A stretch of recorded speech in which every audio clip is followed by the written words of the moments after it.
Hello everyone, my name is Raxenne Maniquiz. I am a graphic designer and illustrator based in Bulacan. Today's talk is titled Beginning, Middle, and Endemic, My Illustration Journey with Flora.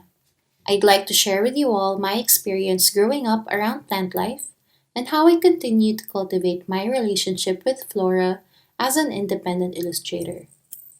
Let's start with the beginning. I was born in Bulacan.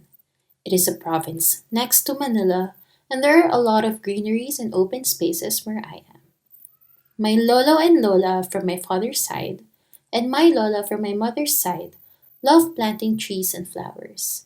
I guess they're what you call people with a green thumb. In the house where I grew up, we had a huge backyard. My lolo planted it with different kinds of trees and vegetables, and I remember picking duhat and makopa when I was a kid.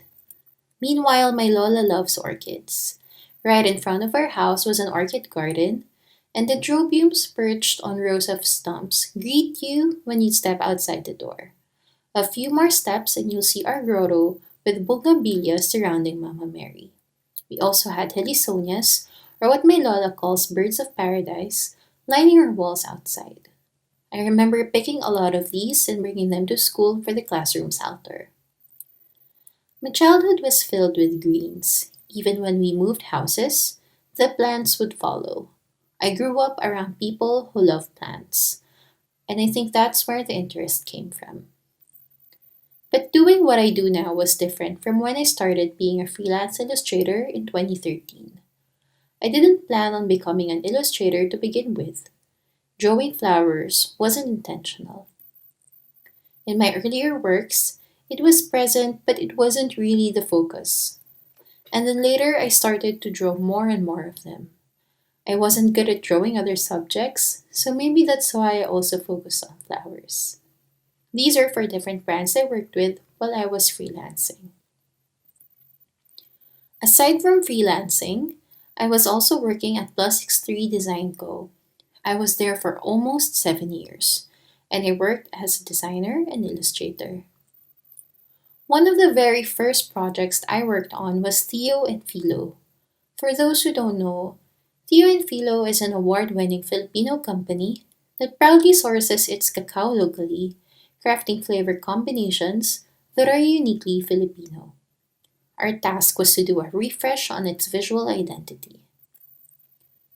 From something minimalist, we changed it to illustrated different packaging designs. To celebrate the Philippines' rich biodiversity, vibrant patterns are used on the packaging, inspired by a mix of native and endemic flora, fauna, and the ingredients used in each product. This is where I started getting exposed to our native plants. I also started reading about our endemic species. For example, this artwork is for the hot chocolate packaging. It's made up of a canopy of cacao trees, the Philippine brown deers, Visayan spotted deers, and the Philippine fairy bluebird. This is the artwork applied to the product. Another design is this gift box combining the different native animals we have used so far. It is fun learning about native and endemic species while I was doing all of these things for Theo and Philo.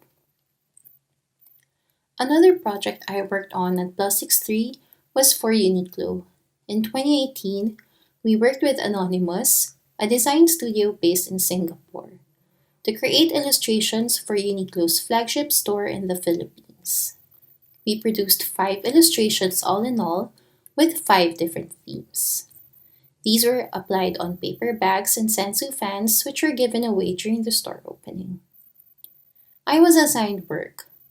This illustration is an ode to all our workers, the farmers, builders, teachers, designers, street cleaners, and countless others who tend to the city's growth. It celebrates these people's vital contribution to a city that flourishes through the virtue of hard and honest work. Our Manila is an ever-branching tree that wears as its crown the fruits of our labor. This is the first time I drew a lot of people in my work. It was a challenge bringing in this new element to my floral subjects. The flowers and leaves used around the artwork are from malabulak, a Philippine native tree. Like I mentioned, I was also freelancing on the side. In 2018, I was given the opportunity to work with Doc Martens Philippines for their DIY campaign. This is the first time I drew common and native plants in my freelance work. I included caballero, calabasa, bugambilya, saging, makahiya, and banaba in the artwork. For the project, I painted their iconic boots with all of these flowers. I'm really happy how this turned out. It made me want to explore drawing more native endemic flowers in my illustrations. In the same year, I was looking for more interesting flora to draw, and I didn't have to look further. I wanted to make a Philippine endemic map made up of our endemic flowers. I was thinking of assigning 1 to 2 native flowers per region. On the left is a printed map where I plotted the flowers, and on the right is a sketch of how I wanted the map to look like. While researching, this is how I found out about Coast Digital Flora of the Philippines. It is a treasure trove of information about plants in our country. It was a lot of work to do, and I have only managed to draw Region 1 and 2, but starting this project led me to collaborate with my friends on a zine that would embark me on my endemic flora journey. Band Student Press is a risograph art and design studio that publishes works in riso. It was early 2019, and they reached out to me and other artists to collaborate on zines for the Tokyo Art Book Fair in July. They wanted to incorporate the Philippines in the works selected, so for me, they thought of expanding my work on the endemic flora map into a zine. And this is what we came up with: Endemic Flora of the Philippines. It catalogs 10 endemic flowers in the Philippines. It's complete with easily digestible information about each plant and where can they be found. And from there, I also started doing endemic flora distribution maps. The first one I illustrated were rafflesias. It was inspired by original map made by Drs. Julie Barcelona, Dr. Balete, Dr. Cajano, Dr. Leonard Ko, and Dr. Peter Pelser. I came across this map while researching for the zine. This is the map I came up with. I decided to draw the flowers in top view so it's easy to compare the different species to each other. This was also printed by Bad Student. I wanted to continue making flower maps, so to the next one, I did slipper orchids. I finished this July 2020, a year after I made the Rafflesia map. These were sold as limited edition risograph posters. I have also expanded the slipper orchids to merch like this scarf. Working on these flowers led me to interesting projects. A brand I have never imagined would collaborate with me using this style approached me last year to work on an artwork for their store launch. Jordan Manila opened its very first flagship store in Southeast Asia in BGC late last year. Nike Philippines commissioned me and 3 other artists to work on artworks for the store. I was very excited when I got their message, but also nervous because it didn't seem like a very natural fit at first glance. I wasn't sure what I could offer because I paint mostly flora and fauna. But the client told me they were looking for something different and that my work would fit perfectly. What I created was an artwork that is a mix of Jordan elements, like its iconic shoes, plus endemic native and tropical flora and fauna. Philippine iconographies, like the jeepney, chinelas, and makeshift backboards are also included. This is the artwork that is being used as a wallpaper for the store.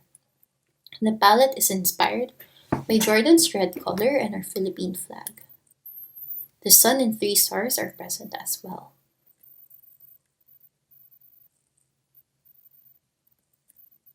The black version of the artwork was used for the packaging of the limited edition Jordan 4 Retro Manila shoes.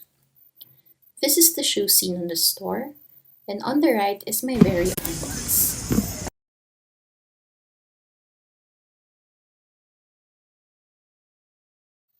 I am really happy with this collaboration. I never thought I'd draw one of our endemic hornbills alongside iconic Air Jordans. I'm thankful for the opportunity to showcase our very own flora and fauna for a global brand. So, what's next for me? It doesn't end with endemics or flowers. I want to continue to be better at what I do and explore more possibilities that my work can offer. I'm looking forward to where this journey will take me. Here's to the future. Thank you so much for listening to my talk, and I hope you guys have a great day.